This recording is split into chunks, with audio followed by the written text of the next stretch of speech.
The Somali population in Chicago is very small, very tight-knit. Everyone's friends, everybody knows each other. There's also a lot of cab drivers that are Somali. Somalia, due to its location on the Horn of Africa as a port and a hub for trade, it's got a whole bunch of different influences. So you've got basmati rice, for example, you would normally associate it with Indian or Pakistani food in the subcontinent, but you've also got pasta due to the Italian imperialist presence in that area. So we're gonna go head over to Mogadishu Somali restaurant now. Gonna try some of this halal Somali food and hang out with some cab drivers and see what kind of food they enjoy eating.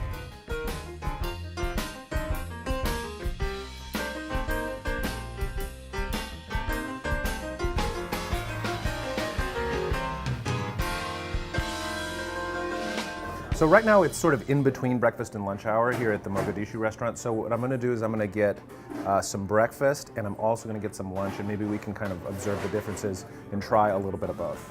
This one coming for you is a breakfast. And that's the breakfast plate? Yeah. Okay, so can you tell me... This is a pancake, anjera. It's lighter down than the Ethiopian one. Okay. And then what do I eat that with? You can eat with the tea and olive oil. Yeah, black tea, olive oil, or sesame oil. So just put the oil on the bread? And put the tea on it. And put the tea on it? On it, yeah. Oh. And that's how they eat. Oh. Yeah.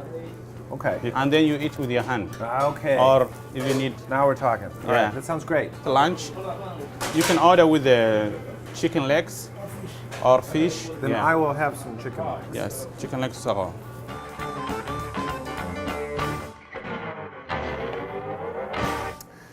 Okay, so as Jama was explaining, we have a traditional lunch, and then we have here what is more commonly eaten for breakfast. This is the injera, the flatbread, which you said is a little bit thinner than the Ethiopian version, and it's served with some limes here. And I think we're going to start with this one because it's breakfast, so breakfast should come first. We're going to drizzle it with olive oil, sesame oil, honey, and then we're gonna put some of this black tea on it, and then we're just gonna mash it.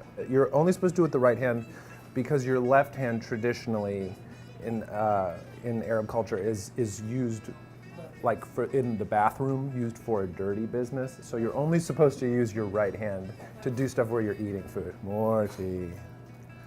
Now we're really going to town here. This is business. So Jama said that they eat this with a banana sometimes. This is great. This is the best. The mixing of the tea into the food is what's particularly interesting about this. I've never had a meal where you're instructed to pour hot tea into your food and mush it up with your hand. So the black tea is like a really nice, sweet, floral, bitter flavor. It sort of cuts the fattiness of the oils and the sweetness of the honey, and it sort of like grounds it a little bit more. I am pro pouring hot beverage on your food. And now we've got lunch is served, which is composed of rice, chicken thigh, spinach, and mixed vegetables. I'm gonna put some of this green hot sauce next to the rice.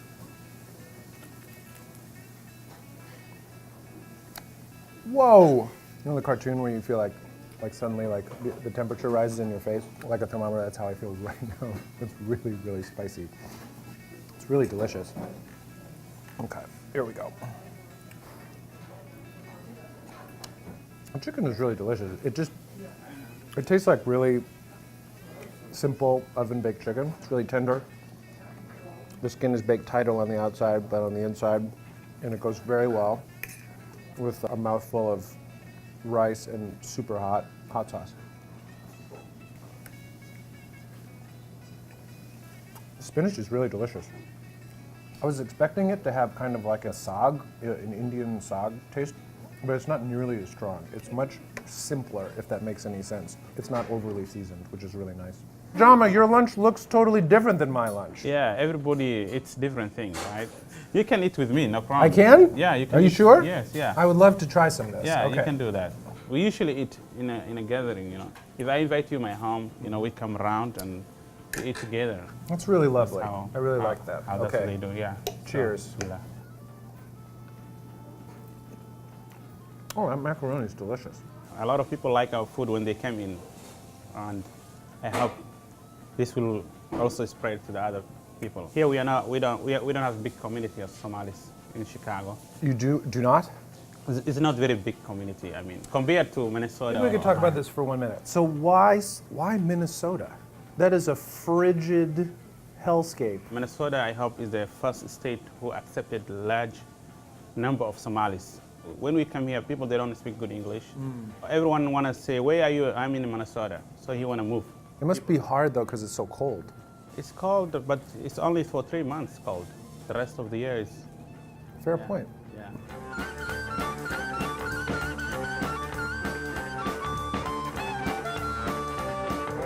Omar says he's Olba. Orba, yeah. Small camel. Small camel. Okay. Specific camel. Very specific small camel. A male. A male. He used to have camel How do back I- home. Outskirts, I used to follow after male camel sodas. Can I have a nickname? We give you a nickname. Yeah, give him a nickname. After prayers, we will give you a good one. Well, but we're leaving. Okay, you, in the year. In the year means Indeer? small eyes. So of course, In the year, yeah. so you have to give me a racist nickname. No. I knew that was coming. You see, the reason they say Qurba, he look like the small camel and he's like active, like small camel. I you know? want a different nickname. Can I be a big camel? No. Well, so I have to be like a Chinese camel or something like that, which I guess I'll take it. Give me a break. All right. Really hope you enjoyed this episode of Dining on a Dime at the Mogadishu Somali restaurant. And if you would like to watch more episodes, please click here to watch.